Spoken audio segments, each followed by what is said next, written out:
लिल्लाहि रब्बिल आलमीन वस्सलातु वस्सलामु अला सय्यिदिल अंबिया'i वल मुरसलीन अम्मा बअद व अऊज़ु बिल्लाहि मिनश शैतानिर रजीम बिस्मिल्लाहिर रहमानिर रहीम क़ुल ला अस्अलुकुम अलैहि अजरन इल्लल मवद्दत फिल क़ुरबा सदक़ल्लाहुल अज़ीम व बल्लगना रसूलुहुन नबियुल अमीनुल मकीनुल मतीनुल करीम नहनु अला ज़ालिका लमिनश शाहिदीन वश्शाकिरीन वल हामिदीन वल आबिदीन वल्हम्दुलिल्लाहि रब्बिल आलमीन।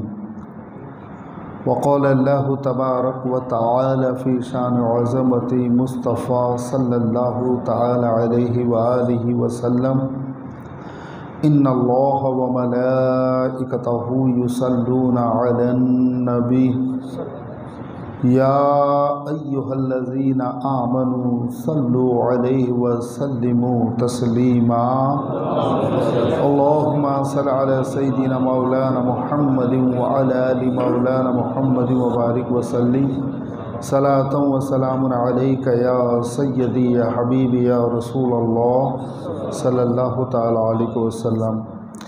आइए हम और आप मिलकर आका नामदार कायनात के ताजदार दोनों आलम के मालिक व मुख्तार हम गरीबों के गम गुसार सय्यदुल अबरार नाइब परवरदिगार रहमत किरदिगार जान आलमीन राहतुल आशिकीन मुरादुल मुश्ताकीन महबूब रब्बुल मशरिक़ैन वल मग़रिबैन इमामुल क़िबलतैन वसीलतिना फ़िद्दारैन सरवर कायनात फ़ख्र मौजूदात जनाब अहमद मुजतबा मोहम्मद मुस्तफ़ा सल्लल्लाहु अलैहि व आलिहि वसल्लम की बारगाह में इंतहाई अक़ीदत और महब्बत के साथ दुरूद पाक का नजराना पेश करे। पढ़े अल्लाहुम्मा सल्लि अला सय्यिदिना व मौलाना मुहम्मदिन व अला आलि मौलाना मुहम्मद व बारिक व सल्लिम सलातुम व सलामुन अलैका या सय्यदी या हबीबी या रसूलल्लाह सल्लल्लाहु तआला अलैहि वसल्लम। अज़ीज़ान मिल्लत इस्लामिया, कल आपने सुना अल्लाह तबारक व तआला ने कुरान मजीद में मोमिनों को ये हुक्म दिया कि तुम अहले बैत से मोहब्बत करो, बल्कि अहले बैत की मोहब्बत हम पर फ़र्ज़ है और ये वो दौलत है जो हमें हर जगह काम आने वाली है। ज़ाहिर सी बात है भाई, नबी के आल है, नबी के औलाद हैं, नबी के घर वाले हैं।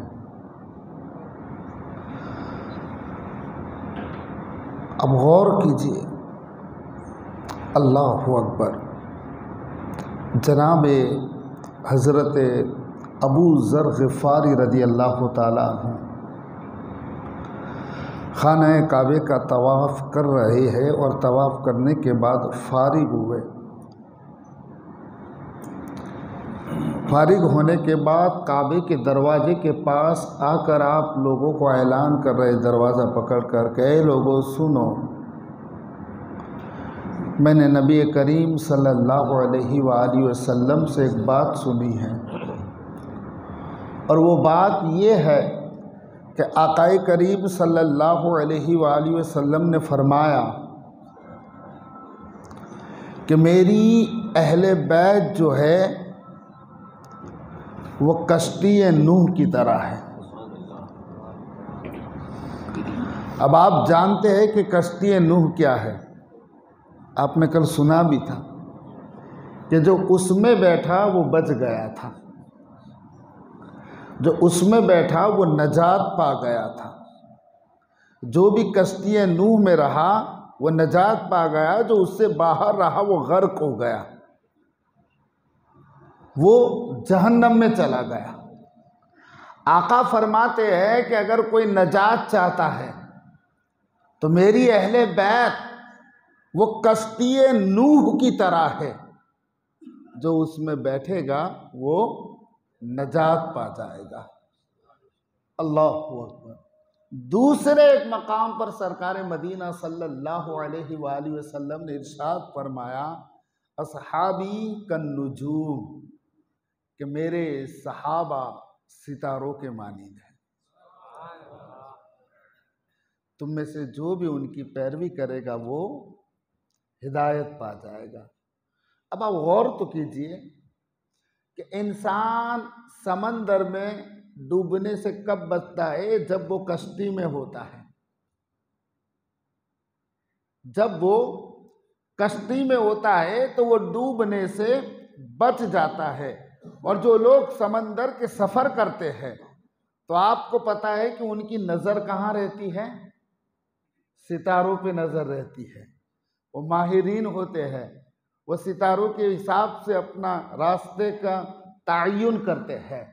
तो अल्लाहु अकबर, अगर इंसान चाहे कि वो अपनी मंजिल पर पहुंचना चाहे तो समंदर में उसे कश्ती की ज़रूरत है और उसकी नज़र सितारों पर रहने की ज़रूरत है। तो जब सितारा मिलेंगे तो सितारों पे नज़र रखेगा तो उसे राह मिल जाती है, और जब कश्ती में रहेगा तो वो डूबने से महफूज हो जाएगा। अल्लाहु अकबर। कुर्बान जाए प्यारे आका सल्लल्लाहु अलैहि वसल्लम के फरमाने आली शान पर। गोया सरकार फरमाते हैं कि मेरी अहले बैत की कश्ती में जो सवार हो गया, और असहाबिकन नुजूम, और जिसने मेरे सहाबा सितारे हैं जिन्होंने इनकी पैरवी की, यकीनन वो मंजिल मकसूद तक पहुंच जाएगा। अब अगर कोई सिर्फ और सिर्फ सितारों को देखते रहे और दरिया में छलांग लगा दे तब भी वो कामयाब नहीं हो सकता। और कोई सिर्फ और सिर्फ कश्ती में बैठा रहे और सितारों को ना देखे तब भी उसकी कश्ती समंदर में गुमराही की तरह भटकती रहेगी। अहले सुन्नत वल जमात वो खुश नसीब जमात है, अल्लाहु अकबर, कि जो सितारों को भी देखते और अहले बैत की मोहब्बत की कश्ती में भी बैठते हैं। अल्लाहु अकबर। अजीज़ान मिल्लत इस्लामिया, आप देखिए, मैंने कल ही आपको एक बात बताई थी कि जब हुजूर के आशिकीन की बात आती है तो सबसे पहले कौन सी जमात का नाम आता है? सहाबा की जमात का नाम। वो बिलाल का इश्क सामने आता है, वो सिद्दीक का सोज सामने आता है, वो फारूक के जज्बात सामने आते हैं, वो उस्मान जो पैकर व हया के मुजस्सम है।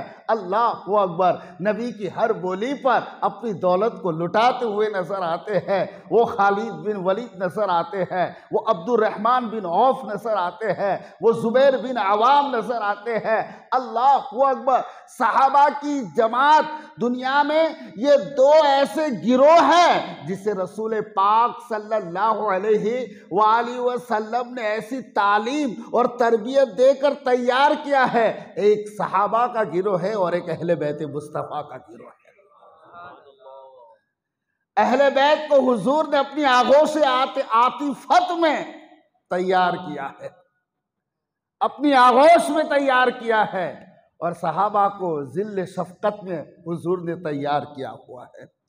अजीज़ान मिल्लत इस्लामिया, और जब आका फरमाते हैं कि कोई उस वक्त तक ईमान वाला हो नहीं सकता जब तक कि वो अपनी जान से बढ़कर मुझसे मोहब्बत ना करे, जब तक कि वो अपनी औलाद से बढ़कर मुझसे मोहब्बत ना करे। जब सरकार की ये तालीम है और जब सरकार फरमाते खुदा की कसम, सही इब्ने माजा की हदीस, किसी के दिल में उस वक्त तक ईमान दाखिल हो नहीं सकता जब तक कि वो मेरी अहले बैत से अल्लाह के लिए मोहब्बत ना करे।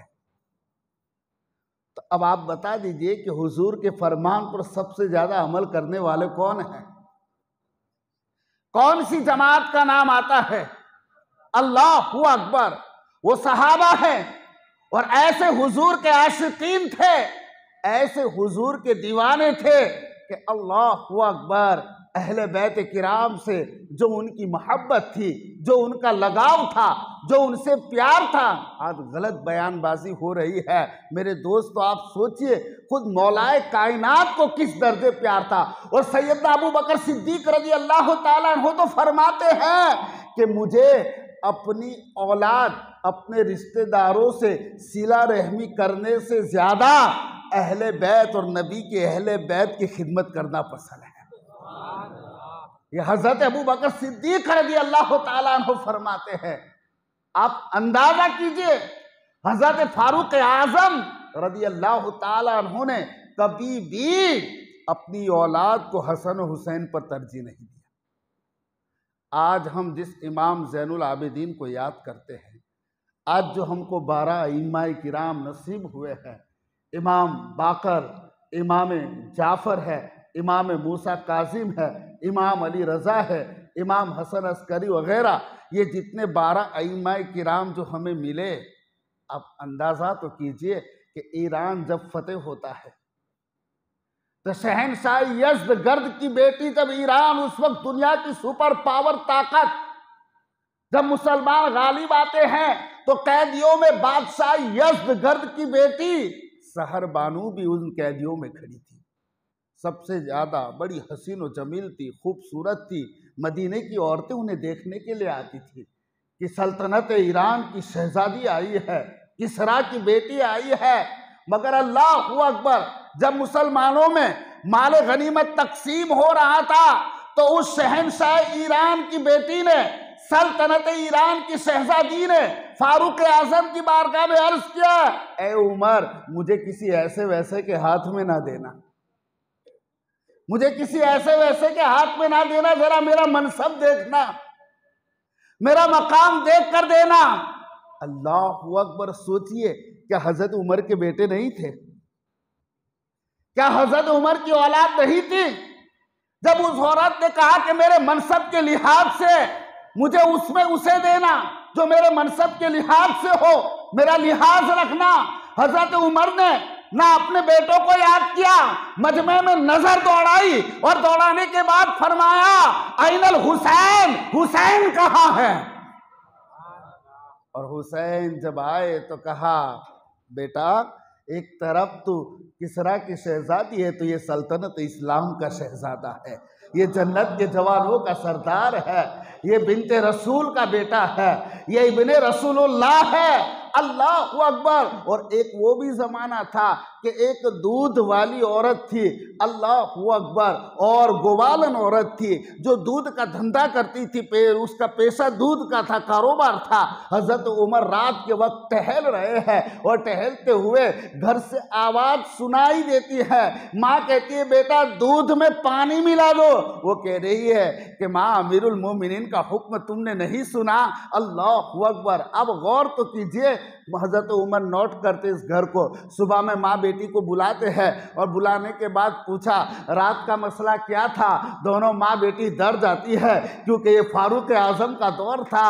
अल्लाहु अकबर। बेटी ने कहा कि ऐसी बात है, मेरा घर का कोई गुजारा है नहीं है और हम बड़ी तंग दस्ती में अपने ज़माने गुजार रहे हैं और बहुत मुश्किलात का सामना कर रहे हैं, इस वजह से मेरी अम्मी ने कहा था। अल्लाहु अकबर। हज़रत उमर ने कहा, फरमाया, मेरी बेटी, खुदा का शुक्र है कि तू कितनी साबित कदम रही है। आपने अपनी औलाद को बुलाया और कहा, मेरी औलाद में से कौन है जो इस लड़की के साथ निकाह कर ले। कहने का मकसद ये है कि एक दूध का व्यापार करने वाली एक गरीब लड़की की बात आई तो उमर इब्ने खत्ताब ने अपने बेटे को आगे कर दिया, और जब सल्तनत ईरान की शहजादी की बात आई तो रसूलुल्लाह के बेटे को आगे कर दिया। अरे जब वज़ाइफ की तकर्रुरी भी होती तो हजरत उमर पहले हसन हुसैन से इब्तिदा करते, माले गनीमत आता, अपने बेटों से ज्यादा पहले हसन हुसैन को हजार हजार दिरहम देते। अब्दुल्ला इब्ने उमर ने अर्ज किया, अब्बा जान, मैं तो उस वक्त से रसूलुल्लाह के साथ जिहाद करता था जब हसन हुसैन मदीने के अंदर खेल कूद किया करते थे, जब ये मदीने के बच्चों के साथ खेलते थे, उस वक्त में तलवार लेकर रसूलुल्लाह के साथ जिहाद किया करता था। ए अब्बा जान, क्या आप अमीरुल मोमिनीन नहीं है? ऐसा आखिर क्यों? मुझे 500 दिरहम, हसन हुसैन को 1,000 दिरहम कुर्बान जाऊं फारूक आजम की हुब्बे अहले बैत पर, मोहब्बत अहले बैत पर। हजरत उमर रज़ी अल्लाह ताला अन्हु ने फरमाया, अच्छा तुम हसन की बराबरी कर रहे हो, तुम हुसैन की बराबरी कर रहे हो, तुम्हें भी 1,000 दिरहम मिलेगा। पहले हुसैन के जैसा ना, हुसैन के नाना के जैसा नाना लेकर आओ, हुसैन की माँ फातिमा जैसी अपनी माँ लेकर आओ, हुसैन की दादानी जैसी खदीजतुल कुबरा अपनी नानी लेकर आओ, तब जाके मुझसे कहना कि मुझे भी हसन हुसैन के बराबर देना। हजरत उमर की तो सीरत ही पढ़ो तो हर जगह अहले बैत की मोहब्बत के ऐसे ईमान अफरोज वाक़ियात सामने आते हैं, अल्लाह अकबर, कि इंसान की अक्ल शस्त्र रह जाती है। पूरी दुनिया हजरत उमर से डरती थी, खौफ खाती थी पूरी दुनिया। तीसरा उस वक्त का सुपर पावर ताकत, रोम का बादशाह हेरकुलिस कोई मामूली शख्स नहीं है। जब से हजरत उमर खिलाफत की गद्दी पर, उनकी रातों की नींदें उड़ गई थी। मुस्तफा का शेर यहां चटाई पे सोता, इधर किसरा के महल में उन्हें अपने गद्दों पे नींद नहीं आती थी। जब उमर का तस्वुर आ जाता था, नींद उड़ जाया करती थी। अरे उमर का दबदबा ऐसा कि आका करीम मदनी सरकार सल्लल्लाहु अलैहि वसल्लम फरमाते हैं, एक मर्तबा हजरत आयशा सिद्दीक़ा हुजरे में, हुजूर सल्लल्लाहु अलैहि वसल्लम अपने हुजरे से बाहर देखते, कुछ भागने की आवाज़ आई, जैसे बच्चे भागते हैं ना, एक भागने का शोर होता है। सरकार वापस अपना सरे अक़दस अंदर ले लेते हैं। उम्मुल मोमिनीन पूछती है, या रसूल अल्लाह क्या हुआ? आका करीम सल्लल्लाहु अलैहि वसल्लम ने फरमाया, इधर से शैतान का एक गिरोह जा रहा था, अचानक उमर आ गया। अचानक उमर आ गया। सरकार फरमाते, इन्नी ला अंजुरु इला शयातीनल जिन्नि वल इंसी कद फर्रु मिन उमर, मैं निगाह नबुव्वत से देखता हूँ, मेरे उमर के खौफ से इंसान और जिन्नात के शैतान भागते हैं। यानी उमर मदीने में किसी गली में कदम रख दे, शैतान शोर मचाते हुए भागते हैं, भागो उमर आ गया। जब शैतानों की नींदें उड़े, कैसर और किसरा की नींदें उड़े, ऐसे में अली का लाडला, मुस्तफा के कांधों पे सवार होने वाले हुसैन इब्ने अली हजरत उमर के बेटे से कहते हैं, तुम्हारा बाप हमारा गुलाम है। अल्लाहु अकबर, बेटे को बुरा लग गया, अमीरुल मोमिनीन है। अल्लाहु अकबर, दूरो दराज तक आपकी हुकूमत का दायरा फैला है। सैयदुना फारूक आजम रज़ी अल्लाह ताला अन्हु को जाकर ये बात कह दी। कहा, अब्बा जान, आज मुझसे हुसैन ने ऐसी बात कही है। बोले, अच्छा कहाँ है हुसैन? ढूंढने लगे। अल्लाहु अकबर, हुसैन मिल गए। हजरत उमर ने पकड़े उनको, बोला, आपने ऐसा कहा है मेरे बच्चे को कि तुम्हारा बाप हमारे गुलाम है? कोई और बच्चा होता तो डरता। हजरत उमर के इस जवाब पर घबरा जाता, मगर ये भी हुसैन इब्ने अली है। आपने बिला झिझक के जाके जी हाँ कहा है, कुर्बान जा हजरत उमर पर। आप फरमाते हैं तो कहा है तो लिख कर भी दे दो, कहा है तो लिख कर दे दो कि उमर इब्ने खत्ताब आपका गुलाम है। और जब हुसैन से लिखवा लिया तो घर वालों को वसीयत कर दी कि मेरी ये गुलामी की सनद मेरे कफन में रख देना, ताकि कल क़यामत के दिन उठूं तो अहले बैत की मोहब्बत की ये गवाही और सनद अपने साथ में लेकर उठूं। कैसे लोग हैं जो हजरत उमर को सैयदा फातिमा का दुश्मन बताते हैं, माज़अल्लाह अस्तगफिरुल्लाह, अहले बैत का दुश्मन बताते हैं। ऐसी मन घड़त मसनूई कहानियां बनाकर अल्लाहु अकबर, फारूक आजम जैसी अजीम ज़ात, उस्मान ज़ुन्नूरैन जैसी अजीम ज़ात, सैयदना अबू बकर सिद्दीक कभी तुमने पढ़ा नहीं होगा कि अबू बकर ने अपने बेटों को कंधे पर उठाकर मदीने की सैर कराई हो, मगर एक रिवायत में कि हसन और हुसैन दोनों को अपने कंधे पर बिठाकर मदीने की गलियों में घूम रहे हैं। क्यों? इसलिए कि अबू बकर देख रहे थे कि ये वो सवार है जिन्होंने मुस्तफ़ा की जुल्फों को लगाम बनाया है, जिन्होंने मुस्तफ़ा की जुल्फों को लगाम बनाया है। अजीज़ान मिल्लत इस्लाम या सहाबा के दिल में बड़ी मोहब्बत थी अहले बैत की, बड़ी कदर थी अहले बैत की। अरे फारूक आज़म अल्लाह अकबर महफिल में जैसे आप बैठे हो ना, इस तरह अगर बैठ जाते और देखने वाले देखते कि अचानक मौला अली आ जाते। आप खलीफतुल मुस्लिमीन हैं, आप अमीरुल मोमिनीन हैं, आपका अंदाज कैसा हो जाता मालूम है? फौरन आजिजी से आप सिमट जाते थे, यूं आजिजी से सिमट जाते थे, जैसे कोई एक छोटा आदमी बड़े आदमी को जगा देता हो। बिल्कुल आजिजी, तवासु और इंकिसारी के साथ आप यूं सिमट जाते और मौला अली को इस तरह जगा देते कि आइए अबू तुराब तशरीफ रखिए। साहबा हैरान हो जाते इनके इस रवैये पर। और एक दिन पूछा कि सबके साथ अलग रवैया, अब अली के साथ ऐसा रवैया क्यों इख्तियार करते हैं, अब ये अंदाज अली के साथ क्यों इख्तियार करते हैं? हजरत उमर के इस जवाब पर कुर्बान जाइए दोस्तों, और हुब्बे अली जो फारूक आजम रजी अल्लाह ताला अन्हो को थी, हजरत उमर इब्ने खत्ताब फरमाते हैं मुझे ऐसा करने से कौन रोक सकता है? सुनो, मैं इसलिए ऐसा करता हूं कि अली मेरा मौला है। अब उठाइए कुतुबे हादिस, अल्लाह अकबर। और क्यों उमर अली को मौलाना माने? जब हुजूर ने कहा मन कुन्तु मौलाहु फहाज़ा अली मौला, सुन लो, जो भी कोई मुझे मौला मानता है उसे मेरे अली को मौला मानना पड़ेगा। जिसे मुस्तफ़ा ने मौला बनाया हो, जिसे मुस्तफ़ा ने मकाम विलायत दिया हो। इब्ने हजर मक्की लिखते हैं एक एक को पकड़ के पहले अली की विलायत के बारे में सवाल किया जाएगा, वो अगर वो अली को विलायत को मानता है तभी उसे जन्नत में जाने दिया जाएगा। यह अहले बैत से सहाबा का तर्ज था। हसन हुसैन से इंतहाई दर्जे की मोहब्बत, एक अलग ही उस पर टॉपिक चला जाए अगर गुफ्तगू करूं, मगर आज मैं आपको बताना चाहता हूं कि दोस्तों अहले बैत की मोहब्बत के फायदे बहुत हैं। आपको क्या करना है? दिल से अहले बैत को चाहना ही तो है। मेरे नबी ने कभी मांगा है हमसे कुछ?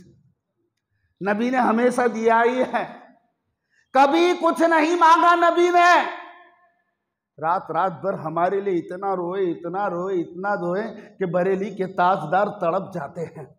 और ताजदार इसको मोहब्बत, इसके मोहम्मदी में डूब कर कहते हैं अल्लाह क्या जहन्नम हम गुलामान मुस्तफ़ा पर, अल्लाह क्या जहन्नम अब भी ना सर्द होगा, रो रो के मुस्तफ़ा ने दरिया बहा दिए हैं।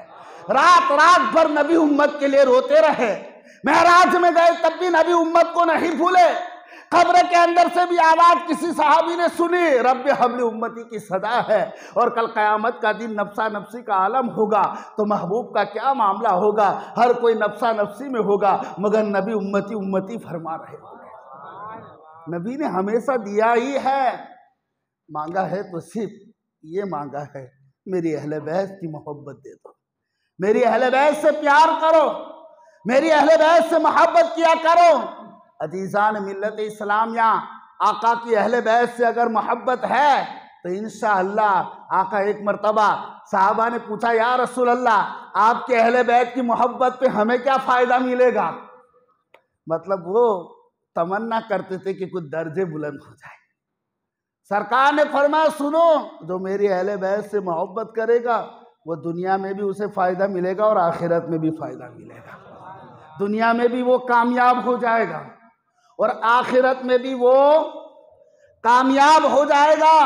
मेरे दोस्तों, मैं कहना ये चाहूँगा अल्लाहु अकबर कि हज़रत उमर इब्न अब्दुल अजीज़ रज़ी अल्लाह ताला अन्हु कौन है? बहुत बड़ी अजीम हस्ती है। हज़रत उमर बिन अब्दुल अजीज़ ही वो अजीम ज़ात है जिन्होंने पाबंदी लगा दी थी कि जब आपसे पहले मौला अली पर सब्बो सितम किया जा रहा था, मौला अली को मिंबरों पर माज़अल्लाह रब्बिल आलमीन गालियाँ दी जा रही थी। आप ही वो अजीम हस्ती है जिन्होंने इन चीज़ों पर पाबंदियाँ लगा दी और सजाए मुकर्रर कर दी है। हज़रत उमर बिन अब्दुल अजीज़ रज़ी अल्लाह ताला अन्हु की बारगाह में एक शहजादे आए जो हज़रत इमाम हसन के पोते थे, यानी हज़रत इमाम हसन के बेटे हसन मुसन्ना और उनके बेटे अब्दुल्ला अल कामिल। उनको किसी चीज़ की ज़रूरत हुई और जब उमर बिन अब्दुल अजीज़ के दरबार हुकूमत में आए तो उमर बिन अब्दुल अजीज़ को पता चला, अपना तख्त छोड़ दिया और दौड़ते हुए शहजादे के पास पहुंचे और हाथ जोड़कर अर्ज किया, शहजादे अगर किसी चीज़ की ज़रूरत हो तो आपको यहाँ आने की ज़रूरत नहीं है, आपको यहाँ आने की ज़रूरत नहीं है। आप किसी गुलाम को सिर्फ खत लिख कर दे दे, बंदा खुद आपकी ज़रूरियात को पूरी कर देगा।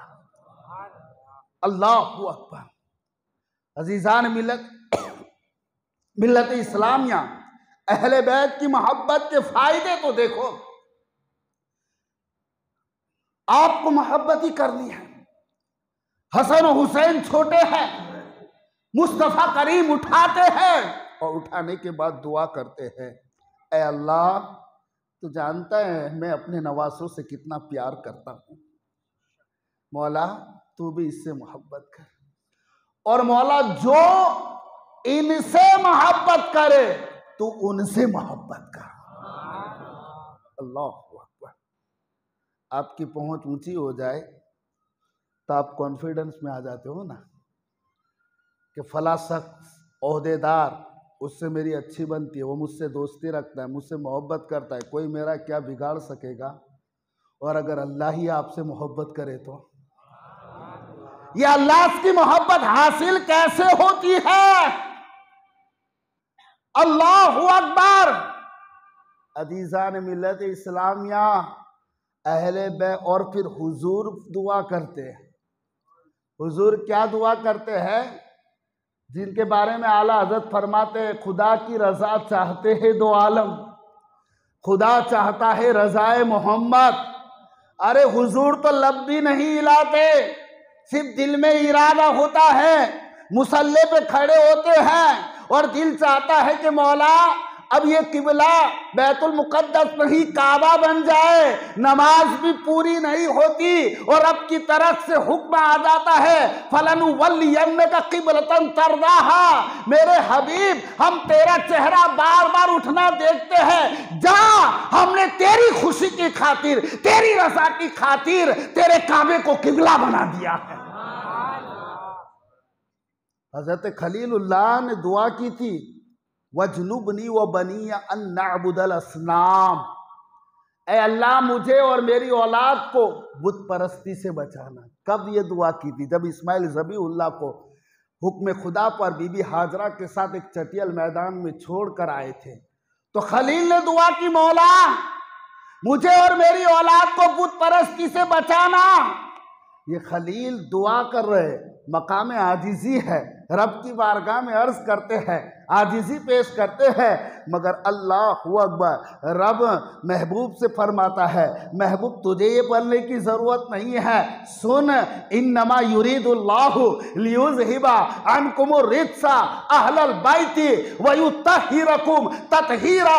इधर खलील कह रहे हैं, मौला मेरी औलाद को बुत परस्ती से बचाना, और इधर रब कहता है, महबूब अल्लाह तो यही चाहता है तेरी औलाद को, तेरी अहले बैत को हर तरह की गुनाहों के आलूदगी से पाक कर दे। अल्लाहु अकबर। जरा मकाम मुस्तफ़ा तो देखो, महबूब चाहे लब भी ना हिलाए, सिर्फ महबूब का चाहना हो रब पूरा कर देता है। और रब फरमाता है, महबूब ये तो दुनिया है, वाला सौफ यूती का रब्बू का फतरदा। रब जानता है महबूब को फिक्र उम्मत की ज्यादा है, महबूब को फिक्र उम्मत की ज्यादा है। सहाबा से हुजूर ने फरमाया, मेरे रब ने मुझे दो ऑप्शन दिए हैं, महबूब अगर तू चाहे तो तेरी आधी उम्मत को बगैर हिसाबो किताब के बख्शवा ले, तेरी आधी उम्मत को बख्श दिया जाए बगैर हिसाबो किताब, ना मीजान की झंझट है, ना अमाल देना है, बगैर हिसाबो किताब के जन्नत में डाल दूं। और अगर महबूब तू चाहे तो फिर तेरी शफाअत से तेरी उम्मत को बख्श दूं। कौन सा आसान काम था बताओ? हैं? बगैर हिसाब किताब वाला आसान था ना। अभी उम्मत कम है, कितनी उम्मत है गिनना चाहो तो गिनना मुश्किल हो जाए। इतनी सारी उम्मत को एक एक को बख्शवाना, एक एक की शफाअत करना बड़ी मेहनत का काम है, बड़ी मशक्कत का काम है। मगर मेरे दोस्तों, और इधर आधी उम्मत को बगैर हिसाब व किताब के जन्नत में दाखिल कर दिया जाए। सहाबा ने अर्ज किया, या रसूल अल्लाह कौन सा ऑप्शन लिया, कौन सी बात कबूल की आपने?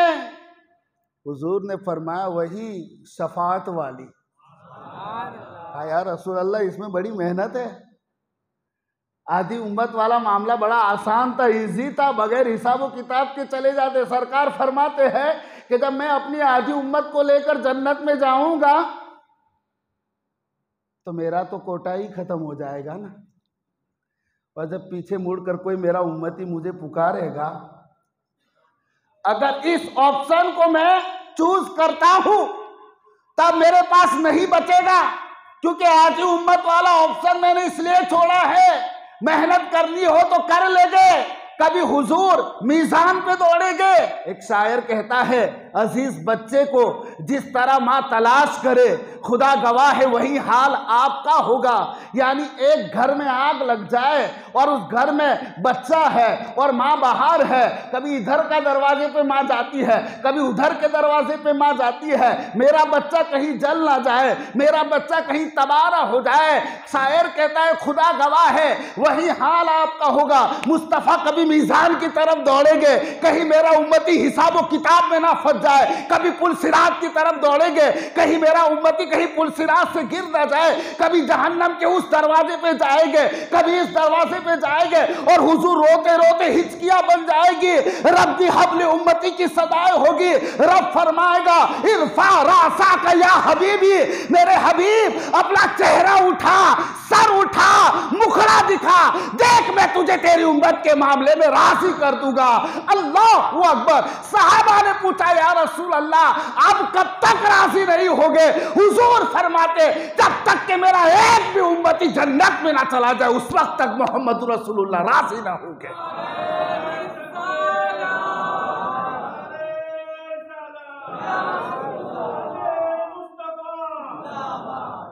नबी ने हमें सिर्फ दिया है, मांगा तो क्या मांगा?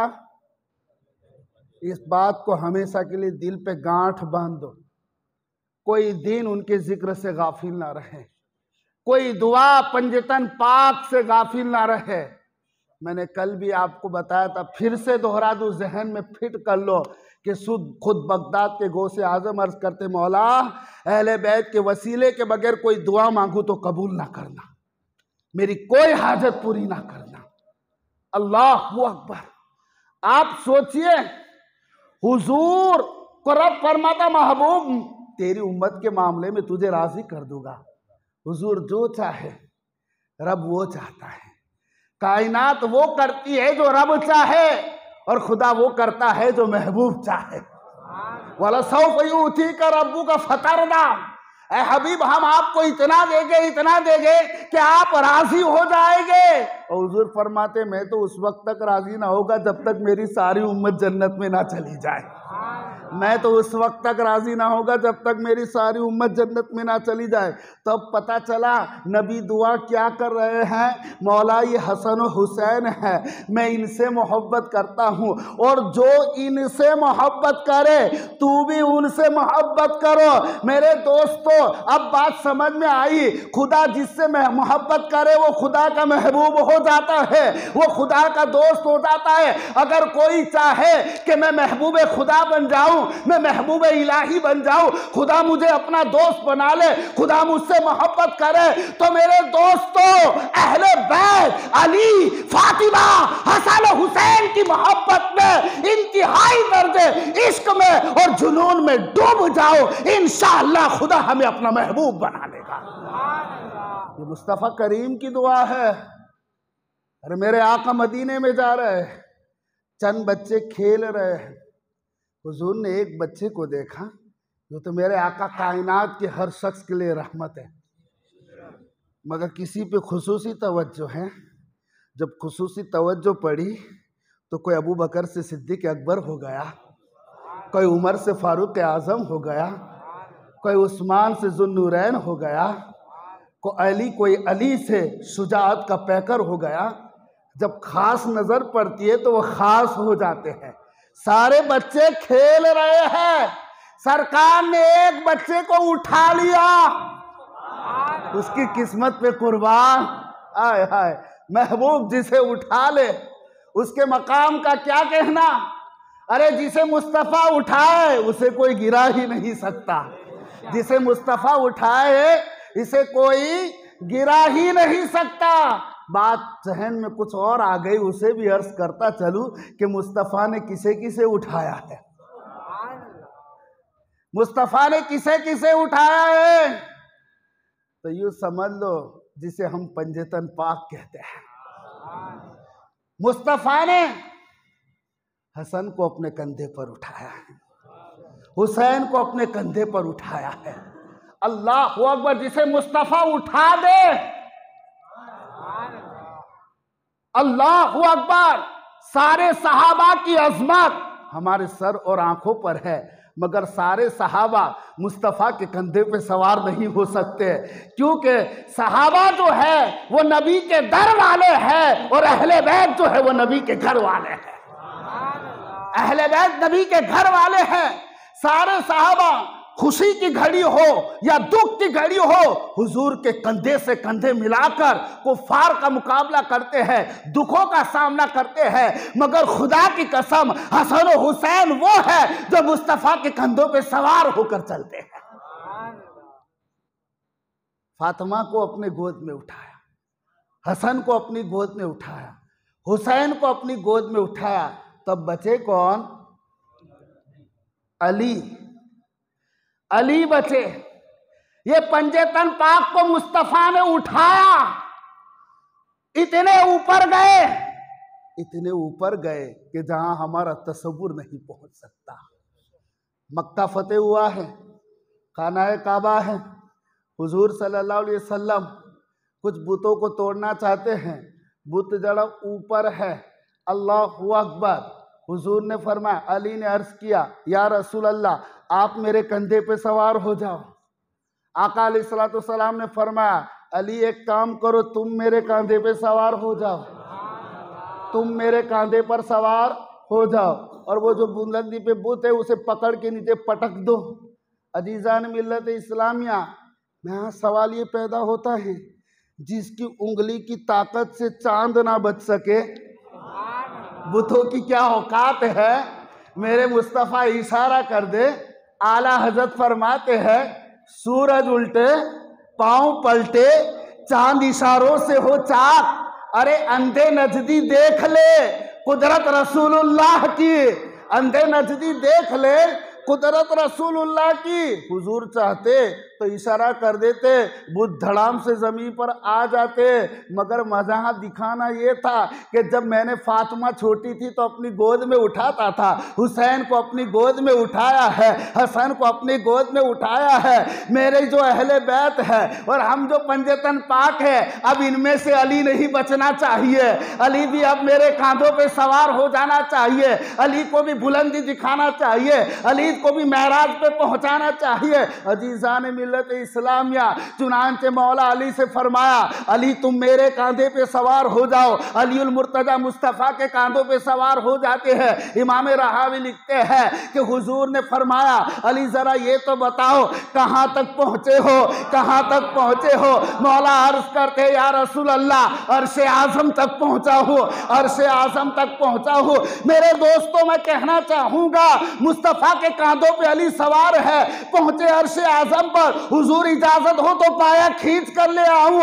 अल्लाहु अकबर। जब अली उतरे, हुजूर मुस्कुराए, कहा अली इतनी आसानी से पहुंच भी गए, आ भी गए, इतनी दूर जाकर आ भी गए, तुम्हें तकलीफ भी नहीं हुई। हुजूर ने फरमाया, अली खुदा का शुक्र करो, तुम्हें अर्शे आज़म पे पहुंचाने वाला तुम्हारा नबी था, वहां से लाने वाला जिब्रील अमीन था। अल्लाहु अकबर। अजीज़ान मिल्लत इस्लामिया, जो मुस्तफ़ा के कांधों पे सवार हो उनके मकाम को कोई क्या समझ सकता है। हम इतना बताना चाहेंगे कि बस इनको चाहो, इनसे मोहब्बत करो। उनकी मोहब्बत के बड़े फायदे हैं। क्या क्या फायदे हैं अजीज़ान मिल्लत इस्लामिया, आप गौर कीजिए। और बड़ी पते की बात बता रहा हूं, जुम्मा में बताना चाहता था मगर वक्त हो चुका था। अगर आप अहले बैत से टूट कर मोहब्बत करते हैं ना, तो अहले बैत की मोहब्बत सात ऐसे मकामात जो बहुत ही खतरनाक हैं, हौलनाक है, डरावने हैं, भयानक है, वहां पर अहले बैत का प्यार तुम्हें काम आ जाएगा। वहां अहले बैत का प्यार तुम्हें काम आ जाएगा। इस हदीस को मौला अली उल मुर्तजा रिवायत करते, इमाम जलालुद्दीन सूती ने भी इसे रिवायत किया, इमाम देलमी ने भी रिवायत किया है। हदीस क्या है? हुजूर फरमाते हैं, जो मेरी औलाद से मोहब्बत करेगा वो मोहब्बत उसे इंदल मौत काम आएगी। कब काम आएगी? मौत के वक्त। और मौत का वक्त कैसा है? मौत की तलखियां कैसी है, मौत की सख्तियां कैसी है, सकरात की सख्तियां कैसी है। मौत के वक्त अल्लाहु अकबर, जब वो मौत का फरिश्ता आएगा कितना भयानक मामला होगा। अगर कोई खुश नसीब अली से प्यार करता है, फातिमा से प्यार करता है, हसन हुसैन से प्यार करता है, यही नहीं बल्कि इमाम ज़ैनुल आबिदीन से प्यार करता है, इमाम जाफर सादिक से प्यार करता है, इमाम मोहम्मद बाकर से प्यार करता है, अइम्मा अहले बैत अतहार से प्यार करता है, सैयदो सादात से प्यार करता है, तो ये प्यार आएगा और मौत उस पर आसान हो जाएगी। दूसरी जगह पर इमाम फखरुद्दीन राजी फरमाते, तफसीर कबीर के अंदर बहुत बड़े इमाम अहले सुन्नत के इमामुल मुतकल्लिमीन इमाम फखरुद्दीन राजी रहमतुल्लाह अलैह हदीस पाक एक लंबी चौड़ी हदीस बयान करते, सरकार फरमाते, व मम्मात अला हुब्बी आली मोहम्मद सल्लल्लाहु अलैहि वसल्लम फमात शहीदा। हुजूर ने फरमाया, जो मेरी अहले बैत की मोहब्बत में मरा और उसका खात्मा मेरी अहले बैत की मोहब्बत पर हुआ, वो शहीद होकर मरा, वो शहीद होकर मरा। दूसरी जगह पर हुजूर ने उसी हदीस में सरकार ने फरमाया, वो मम्मात अला हुब्बी आली मोहम्मदिन सल्लल्लाहु तआला अलैहि वसल्लम मगफूरन लहू, जिसका खात्मा मेरी अहले बैत की मोहब्बत पर हुआ वो बख्शा हुआ चला जाएगा। तो मौत उस पर क्या हो गई? आसान। आगे सरकार मदीना फरमाते हैं, जो मेरी अहले बैत की मोहब्बत में मरा, खुद मौत का फरिश्ता आकर उसे, मलकुल मौत इज़राइल अलैहिस्सलाम, उसे जन्नत की खुशखबरी देते हैं। आप सोचिए, पहला मरहला हमें मौत का सामना करना है। जब हम दुनिया से सफर इख्तियार करेंगे, सरकार मदीना फरमाते, मलकुल मौत ही नहीं बल्कि कब्र में उतरेगा तो मुनकर नकीर भी उससे जन्नत की बशारत दे देंगे। तो आका फरमाते, वो जो पहला सख्त मरहला, अगर मेरी अहले बैत से मोहब्बत है तो वो इंदल मौत, मौत के वक्त मेरा और मेरी अहले बैत का प्यार तुम्हें फायदा पहुंचाएगा, तुम्हें नफा पहुंचाएगा, तुम्हें काम पहुंचाएगा। अब हुजूर फरमाते, वो इंदल कब्र, अब कब्र का तो और भी मरहला, अंधेरी कब्र होगी, सब डाल के चले जाएंगे, ना माँ वहाँ पे रुकेगी, ना बाप रुकेगा, ना बेटा रुकेगा, ना दोस्त रुकेगा, ना बीवी रुकेगी, सब फटाफट निकल जाएंगे, तुम्हें अकेला अंधेरी कब्र में छोड़ के। ना वहाँ पंखा होगा, ना वहाँ एयर कंडीशन होगा, कुछ भी ना होगा, ना वहाँ खिड़की होगी, ना कुछ भी ना होगा। सरकार मदीना फरमाते हैं कि अब ऐसी कब्र की तारीख में जब वहशत होगी, तो अगर कोई बंदा मुझसे और मेरी अहले बैत से प्यार करता होगा तो वो प्यार उसे कब्र में भी काम देगा। कैसे काम देगा? अरे जब मुनकर नकीर उससे सवाल पूछने आएंगे तो मुनकर नकीर कहेंगे, खुशखबरी हो तेरे लिए जन्नत है। और सरकार मदीना सल्लल्लाहु अलैहि वसल्लम फरमाते हैं, उसकी कब्र में जन्नत के दरवाजे खोल दिए जाएंगे। तो अहले बैत की मोहब्बत तुम्हें मौत के वक्त भी काम आएगी और कब्र में भी काम आएगी। ये दोनों मरहले बड़े सख्त है कि नहीं है? अगर आसानी चाहते हो, कामयाबी चाहते हो, तो फिर क्या करना है? बोलो ना, अहले बैत से मोहब्बत करना है। तो ये नहीं किसी भी 10 दिनों में मोहब्बत करनी। हमारा क्या है कि मुहर्रम गुजरता है, फिर हम अपने वही रूटीन में लग जाते हैं। अहले बैत को हर पल याद करो, हर दुआ में याद करो। आका फरमाते हैं, एक है इंदल मौत, दूसरा इंदल कब्र और तीसरा इंदल नश्र।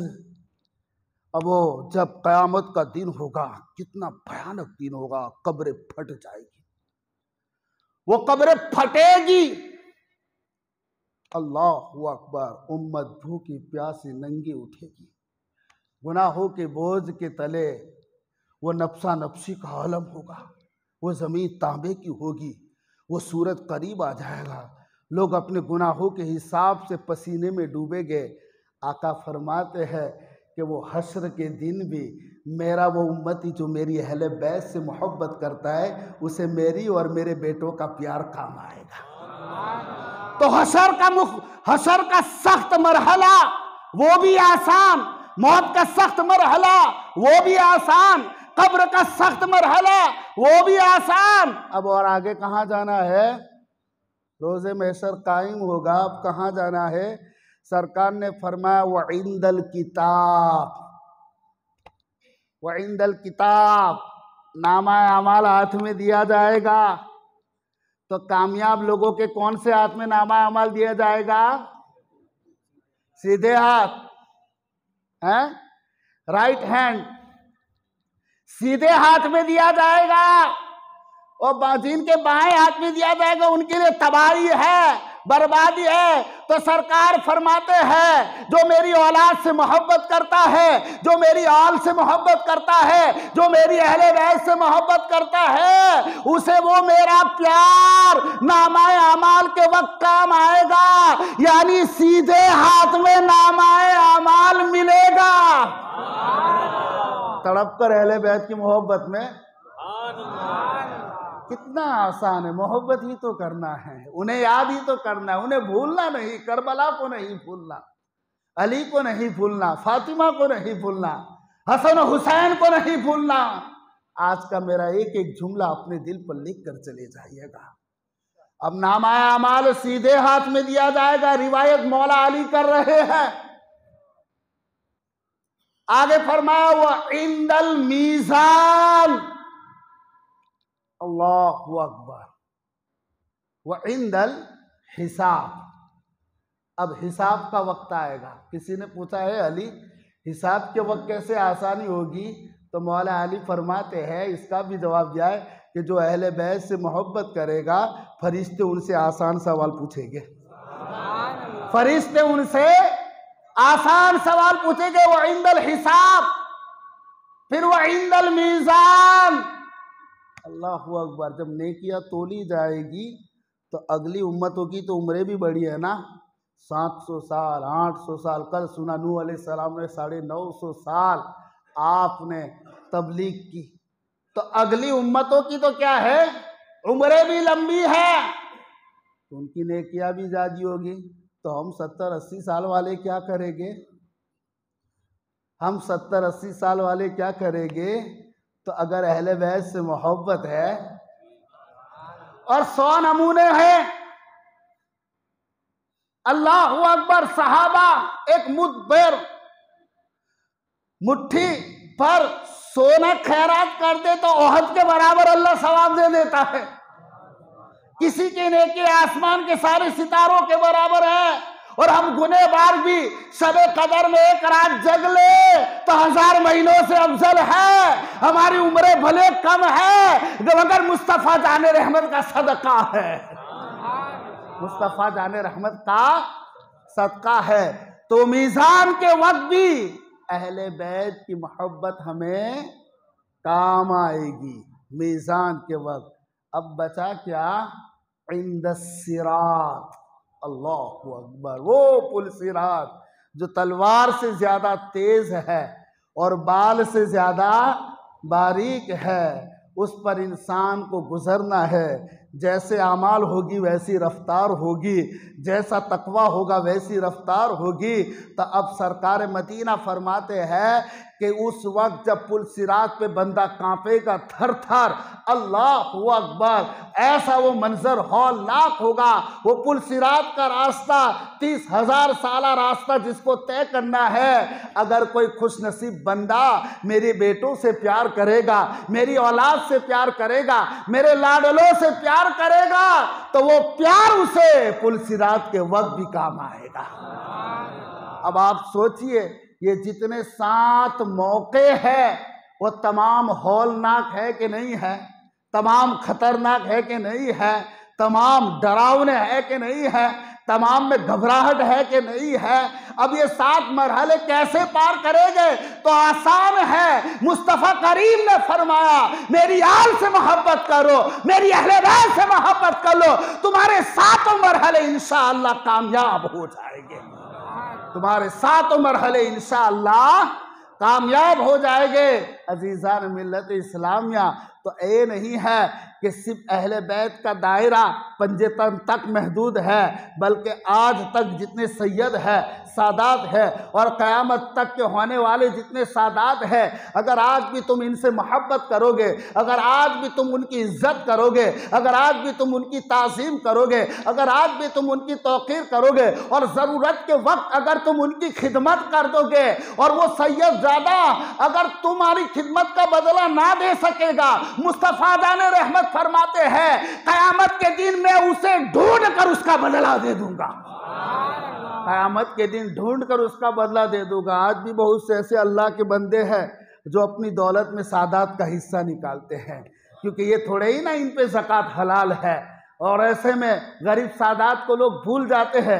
रमज़ान में आम गरीब का तो काम हो जाता है ज़कात से, मगर सैयद और सादात जिनके सदक़े में हमें नेमतें मिली है, जिनके सदक़े में हमें रहमतें मिली है, जिनके सदक़े में हमें दीन और ईमान मिला है, जिनके घर में कुरान नाजिल हुआ है, जिनके घर में जिब्रील अमीन आते थे, जिनके घर में अल्लाह के अहकाम नाजिल होते थे, आज वहीं सैयद सादात गरीबी की चादर में है। तो हमें खुद उनकी खबर लेना चाहिए, हमें खुद ढूंढना चाहिए। उनके लिए पाक और साफी जो पैसा है वो अल्लाहु अकबर ऐसे नहीं देना, ऐसे देना है, ऐसे देना है। अजीज़ान मिल्लत इस्लामिया, आप याद कीजिए, अल्लाहु अकबर, दुनियाए विलायत के एक अजीम हस्ती जिसे दुनिया जुनैद बगदादी कहते हैं, सुन सैयदुत ताइफा जिनका लक़ब है, उस दौर में जुनैद की विलायत का जो डंका बज रहा था, गौसे आजम के 7वें दादा पीर जुनैद बगदादी। अब जब गौसे आजम का इतना ऊंचा मकाम है, आप अंदाजा कर लीजिए गौसे आजम के 7वें दादा पीर, उनका मकाम भी क्या होगा। वो जुनैद बगदादी नाम आता है, हुज्जत के तौर पर हम पेश करते हैं। बगदाद की सरजमी पे रहने वाले थे। बगदाद की सरजमी मदीनतुल औलिया है। बड़ी बड़ी हस्तियां उन कब्रिस्तान में लेटे हुए हैं। जुनैद बगदादी किसी जमाने बहुत बड़े पहलवान थे, नामी गिरामी पहलवान थे। दूरों दराज तक उनकी ताकत का सिक्का चल रहा था। चेहरा माशाअल्लाह था, सीना ऐसा था, बाजू भारी और भरकम थे। जब दंगल में उतरते, अल्लाह अकबर, लग रहा था जैसे सामने पहाड़ खड़ा है। उस वक्त का बादशाह जुनैद पे फख्र करता था। नामवर बड़े बड़े पहलवान जिन्हें अपनी ताकत पर बड़ा घमंड था, मगर जब जुनैद का चैनल आ जाता तो कोई उसके मुकाबले में खड़ा नहीं हो सकता था। इतनी इज्जत कमाई थी, इतनी शोहरत हासिल हुई थी, इतना दबदबा आपका था, इतनी पहलवानी का गलगला था कि बादशाह खुद दाएं जानिब जुनैद बगदादी की कुर्सी रखा करता था। दूरों दराज तक बड़े बड़े पहलवानों, किसी में मजाल नहीं थी कोई जुनैद को चैलेंज कर सके। ऐसे बादशाह का दरबार लगा था, पार्लियामेंट लगी हुई थी। एक कमजोर दुबला पतला लागर शख्स बादशाह के दरबार में आया और अस्सलाम वालेकुम कहा। बादशाह ने वालेकुम सलाम कहा। पूछा, क्या बोले भाई क्या है? बोले मेरा चैलेंज है, मैं जुनैद से कुश्ती लड़ना चाहता हूं। दरबारियों पे सकता, कुछ लोग तो हंस रहे थे, अरे ये जुनैद से लड़ेगा, ठीक से खड़ा नहीं रह पा रहा, ये कैसे जुनैद से लड़ेगा। बादशाह ने कहा भाई अकल है, होश है, दिमाग ठिकाने, तू कहीं मजनू तो नहीं, मजजू भी नहीं। जुनैद जैसे चैंपियन को तू ललकार रहा है, कहीं तुझे अपनी हड्डी तो नहीं तोड़वानी। कहा अल्हम्दुलिल्लाह मेरी अकल भी सलामत है, दिमाग भी मेरा ठिकाने पर है, मगर मैं चाहता हूं कि आप ये चैलेंज मैं दे रहा हूं, आपके पहलवान से कहिए चैलेंज कबूल करें। बादशाह हैरान हो गया, उसने मशवरा किया अपने मुशीरों से। मुशीरों ने कहा कि हुजूर इसको देखने से तो लगता है कि जुनैद के एक ही मुक्के में काम खत्म हो जाएगा, कोई पहलवान जुनैद के मुकाबले में आने के लिए तैयार नहीं है। अल्लाहु अकबर। बादशाह ने कहा अच्छा ठीक है, कहा कि एक काम करे, उसे कह दीजिए कि भाई तू मर जाए तो हमारी जिम्मेदारी नहीं है। बादशाह ने कहा भाई हमारी जिम्मेदारी नहीं। कहा मुझे कबूल है। बोले इसके लिए तो वक्त निकालना पड़ेगा, बहुत जमाने के बाद कोई जुनैद के सामने चैलेंज करने आया है। दिन तय कर लिया, टाइम फिक्स कर लिया, चारों तरफ ऐलान हो गया। कुछ लोग कह रहे यार देखने में तो दुबला पतला, जरूर कुछ दाव पेच जानता होगा। सब अपने अपने हिसाब से कयास आराया कर रहे थे। दिन मुतय्यन होगा, बादशाह ने कहा आज मैं खुद कुश्ती देखने आऊंगा।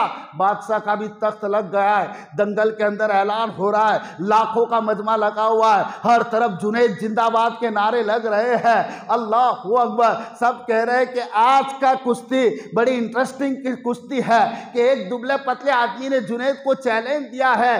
तमाम के तमाम दंगल के चारों तरफ इंसान खचाखच भरे हुए हैं। अब ऐलान हुआ, जुनैद बगदादी पहलवान जब वो दंगल में उतरे, लग रहा था कोई पहाड़ खड़ा है, सीना चौड़ा है, बाजू भारी और भरकम है, कद लंबा है, कोई भी देख के इंसान घबरा जाएगा। थोड़ी देर में ऐलान हुआ कि अब दूसरा पहलवान भी आएगा। दूसरे पहलवान की पर्सनालिटी कुछ ऐसी थी कि देखने से सबको तरस आ रहा था। अल्लाहु अकबर। जब ऐलान हुआ कि अब कुश्ती शुरू होने वाली है, दूसरे पहलवान ने आकर जुनैद से कहा जुनैद जरा अपना कान मुझे दोगे। अल्लाहु अकबर। जुनैद बगदादी ने कान दिया। उसने कहा जुनैद सुन, मैं पहलवान तो नहीं हूँ मगर अली का बेटा ज़रूर हूँ। मैं पहलवान नहीं हूँ मगर अली का बेटा ज़रूर हूँ। ऐ जुनैद सुन, ना मुझे पहलवानी आती है ना मुझे पता है पहलवानी क्या है। उस आले रसूल ने कहा ऐ जुनैद मुझे पता है तू अहले बैत से बड़ी मोहब्बत करता है। जुनैद मुझे यकीन है तू मेरा भरम नहीं तोड़ेगा। ऐ जुनैद आज 7 दिन हो गए, मेरे बीवी बच्चे एक वीराने में पड़े हुए हैं, वो भूख से तरस रहे हैं। मेरे बच्चे जो हैं वो खाने के लिए तरस रहे हैं, उनके पास ठीक से कपड़े नहीं है। 7 दिन से मैं नौकरी और मजदूरी तलाश कर रहा हूं, मुझे नौकरी और मजदूरी नहीं मिली। जुनैद मैंने बादशाह से कहा मुझे मुंह मांगा इनाम मिलेगा। मुझे यकीन है अगर आज तू मुझसे हार जाएगा तो कल कयामत के दिन मैं नाना जान के हाथ से ताज लेकर तेरे सर पे चढ़ा दूंगा। ए जुनैद सुन, अगर आज तूने हार मान ली तो मेरे बीवी बच्चों के पेट भर जाएंगे, मेरी गुजर औकात अच्छी हो जाएगी। अल्लाहु अकबर। जुनैद का रिकॉर्ड बना था, कौन है जो अपना रिकॉर्ड बिगाड़ने की कोशिश करेगा, कौन है जो अपनी इज्जत को दांव पर लगाने की कोशिश करेगा। उस शहजादे ने कहा जुनैद मैं तेरे मुकाबले के लायक नहीं हूं मगर मैं इतना जानता हूं कि तू मेरे नबी से प्यार करता है तो नबी की औलाद से भी प्यार करेगा। क़यामत के दिन नाना जान के हाथों तेरी शफाअत करवा दूंगा।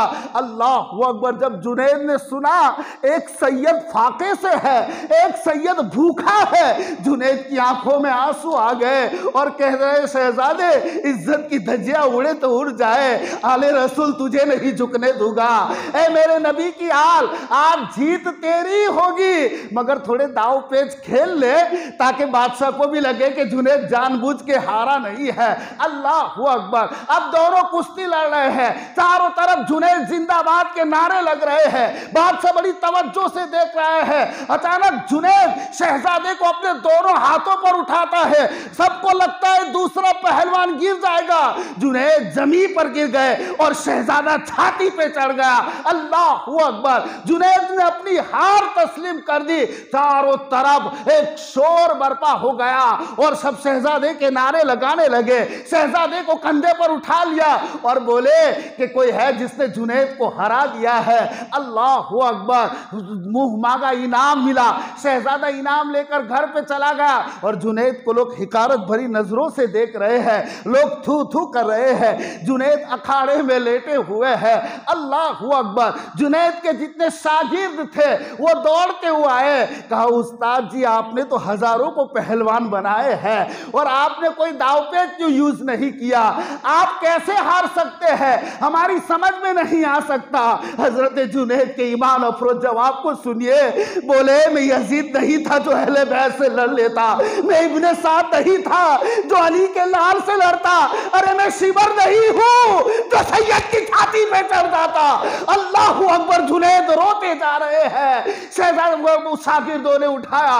अब जुनैद की चारों तरफ कोई वैल्यू और इज्जत नहीं रही, सारी इज्जत अहले बैत के नाम पे जुनैद कुर्बान कर चुका था। जुनैद सीधे अपने घर गया और गुस्ल करके वुजू किया। ईशा की नमाज पढ़कर जुनैद बगदादी सो गए। आंख क्या लगनी थी, रसूलुल्लाह ख्वाब में तशरीफ ले आए। जुनैद ने जब रसूलुल्लाह को देखा मुस्तफा के कदमों में गिर गए। आका ने जुनैद को उठाकर अपने सीने से लगा कर कहा, जुनैद तेरी जगह मेरे कदमों में नहीं मेरे सीने में है। आज तूने मेरी औलाद की लाज रख ली, कल क़यामत के दिन अल्लाह तेरी लाज रख लेगा। ए जुनैद अब तक तो तू पहलवानों का सरदार था, आज से मैं तुझे वलियों का सरदार बनाता हूं।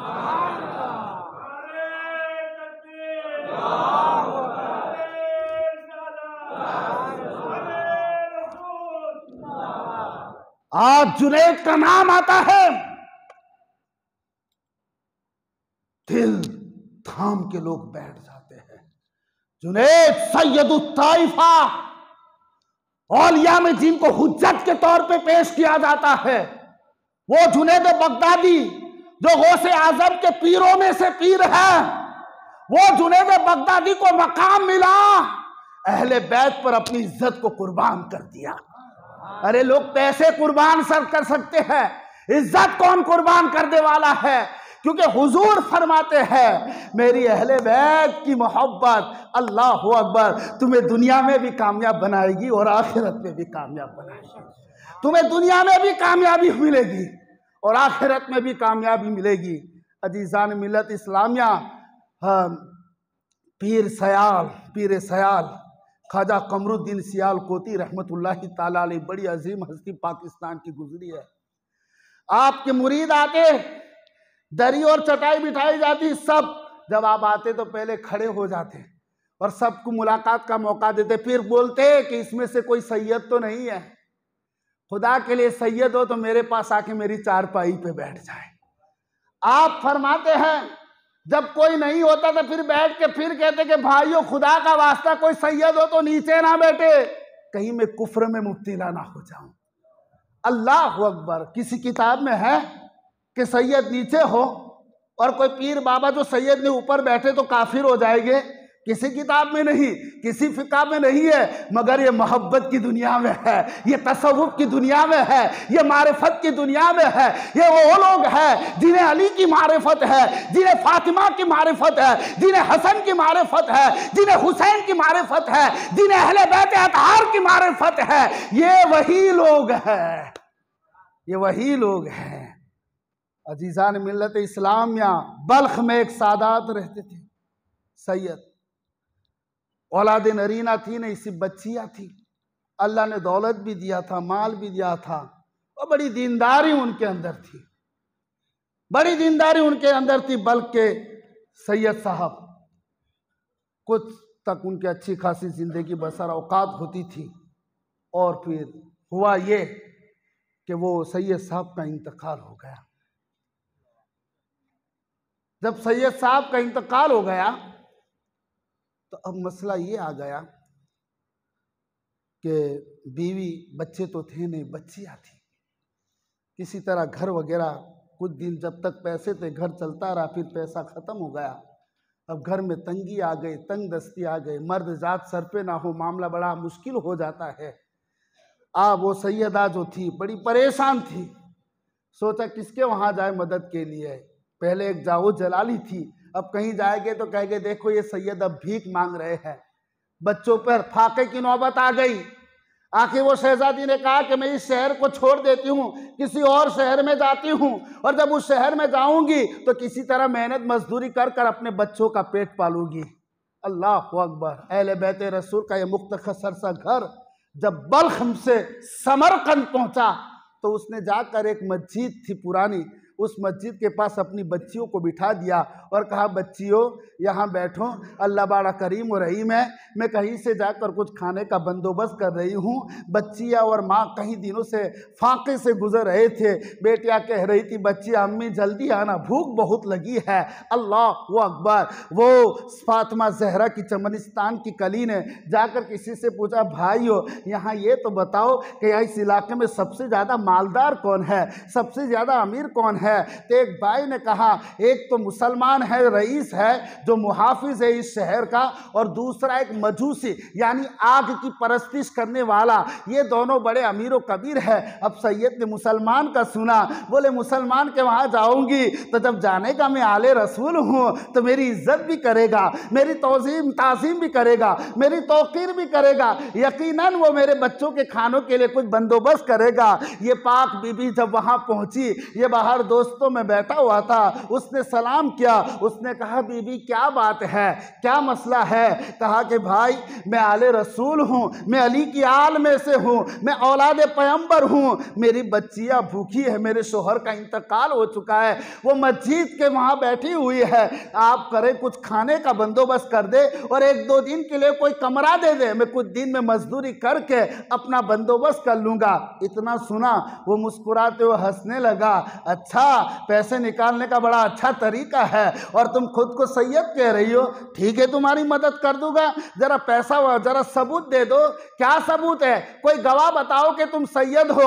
अल्लाह अकबर। उस आले रसूल ने कहा कि देखो भाई मैं इस शहर में अजनबी हूँ, कोई मेरा पहचान वाला नहीं, हम अकेले हैं, कैसे तुम्हें गवाही दे? उसने कहा गवाह पेश करो, सबूत पेश करो वहाँ, वरना यहाँ से चलती बनो।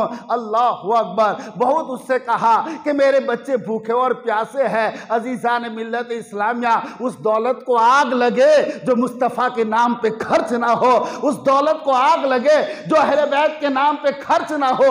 अजीज़ान मिल्लत इस्लामिया, वो खातून जब वहाँ से चली, फिर उसने सोचा कि चलो वो मजूसी है, शायद अल्लाह उसके दिल में रहम डाल ले। उधर भूखी बच्चियाँ इंतज़ार कर रही है। वो जब उस मजूसी के पास पहुँची, उस मजूसी ने कहा, बीबी क्या है?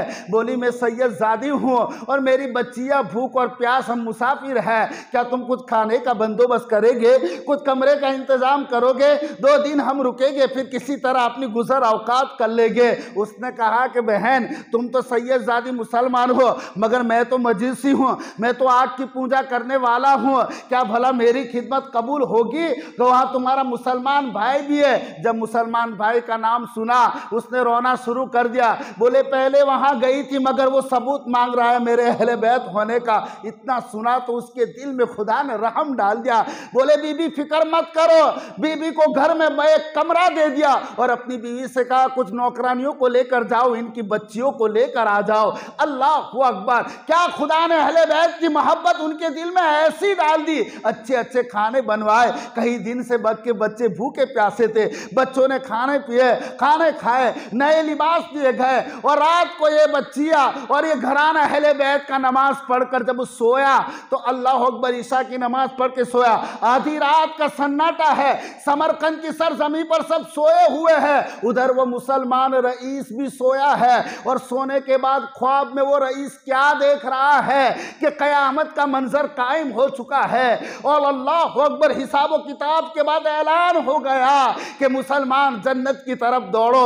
अल्लाह अकबर। जब देखा रोज़े महशर, साफ़े महशर को सामने देखा, आकाए करीम सल्लल्लाहु अलैहि वसल्लम से आकर अर्ज करने लगा वो मुसलमान, या रसूल अल्लाह, ये बेहतरीन महल किसके लिए है, ये जन्नत के बाग किसके लिए? मेरे सरकार ने फरमाया कि सुनो, ये मेरे एक उम्मती के लिए है। अर्ज किया, या रसूल अल्लाह, मैं भी तो आपका उम्मती हो, मुझे भी अता हो जाए। आकाए करीम ने फरमाया, क्या तुम मुसलमान हो? अर्ज किया, या रसूल अल्लाह, हाँ मैं मुसलमान हूँ। हुजूर ने फरमाया, अपने मुसलमान होने पर गवाह पेश करो और सबूत पेश करो। वो कहने लगा या रसूल अल्लाह, मुझ पर एतबार कीजिए, मैं झूठ नहीं बोल रहा हूँ, मैं रात दिन आपका कलिमा पढ़ता रहा। सरकार ने फरमाया सबूत दो वरना यहाँ से भागो। अल्लाह अकबर। उसने पैरों में गिर के कहा या रसूल अल्लाह, मैं मुसलमान हूँ, मैं आपका चाहने वाला हूँ। मेरे आका ने फरमाया जब मेरी बेटी भूख के आलम में, उसकी बच्चियां भूख से तड़प रही थी, और जब खुदा ने तेरे दर पे भेजा था तो तूने उससे क्यों सबूत मांगा था? अब जब तूने उससे सबूत मांगा है तो मैं भी तुझसे सबूत मांगता हूं, वरना यहां से भाग जा। आधी रात में उसकी आंख बेदार हुई। बेदार होने के बाद अपने चेहरे पे तमाचे मारने लगा और बोले बर्बादी है मेरे लिए। पूरी रात रोता बिलखता रहा। नौकरों को कहा कि उस सैयदजादी को जरा ढूंढा जाए, वो इस वक्त कहाँ है। खुद भी तलाश में निकल गया। बाद में पता चला मजूसी के घर पे है। वो मजूसी के पास गया और मजूसी ने उसको बिठाया और कहा भाई क्या बात है। मजूसी उसको देखकर ही मुस्कुरा दिया। अल्लाह अकबर। क्योंकि अहले बैत की मोहब्बत का सिला उसे मिल चुका था। भले ही वो आतिश परस्त था, अहले बैत की मोहब्बत का सिला उसे मिल चुका था। उस मजूसी ने कहा ए भाई क्या बात है। बोले वो कल जो सैयदजादी आपके घर पे ठहरे हैं। बोले हाँ मेरे घर पे ठहरे। बोले मैं उनको लाने के लिए आया हूँ, मेरे बीवी बच्चे भी आएंगे। बोले वो तो आपको नहीं मिल सकते। बोले क्यों नहीं मिल सकते? मैं तुझे 1000 दिरहम देता हूँ। उसने 1000 दिरहम दिए। वो मजूसी कहने लगा दुनिया भर की दौलत दे दे तब भी वो नहीं मिल सकते। वो खुश नसीब इस फकीर के घर पर है। उसने कहा कि तू क्यों ऐसा कर रहा है, वो मेरे घर पे रहना चाहिए। तू एक मजूसी और काफिर है और मैं मुसलमान हूँ, मैं नबी का गुलाम हूँ। बोले कल जब तेरे घर पे आए थे तब तूने क्यों सबूत मांगा था, और आज क्या बात है जो तू इतनी जिद कर रहा है? कर तूने उनको ठुकराया था। कहा सुन सुन मेरे भाई, रोते हुए ख्वाब बयान किया। आह मेरी आखिरत बर्बाद हो चुकी है, रसूलुल्लाह ने मुझसे चेहरा फेर लिया है। उस मजूसी ने कहा कि सुनो, जिस रात तुझे रसूलुल्लाह ने ख्वाब दिखाया, मेरे आका ने भी पूरे घर वालों को ख्वाब दिखाया। जब तुझे जन्नत में जाने से रोका जा रहा था, मुझे ये अहले बैत हाथ पकड़ के जन्नत में ले जा रहे थे। मुझे ये अहले बैत हाथ पकड़ के जन्नत में ले जा रहे थे। तो मेरे दोस्तों, सैयदों से मोहब्बत करो, अहले बैत से प्यार करो। वक्त मिले तो सैयदों की खिदमत करो और गुलाम वाले अंदाज में खिदमत करो। अगर आज तुमने सादात की खिदमत की, खुदा की कसम कल रसूलुल्लाह करोड़ों बेहिसाबों के मजमे से तुम्हें ढूंढ ढूंढ कर उसका सिला और इनाम अता फरमाएंगे। दुआ है अल्लाह ताला हमें अहले बैत की मोहब्बत अता फरमाए, सहाबा की मोहब्बत अता फरमाए, ईमान पर मौला हमारा खातिमा नसीब फरमाए। वमा अलैना इल्लल बलाग। आप तमाम से गुजारिश है ज़्यादा से ज़्यादा अपने